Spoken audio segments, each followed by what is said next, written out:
মানে লোকগুলো ঘুরাইছি তাদের মধ্যে ধান দুপুর দেয় ওইটাই দিতে পাঁচবারে সব দিয়েছি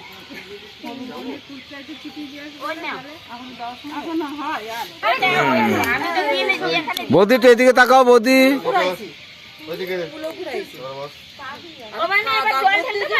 হ্যাঁ জল ঢেলে 3x3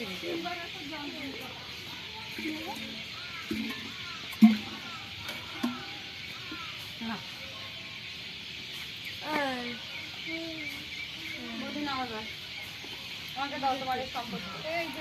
দেখো না তো মাথায় এই করে খাও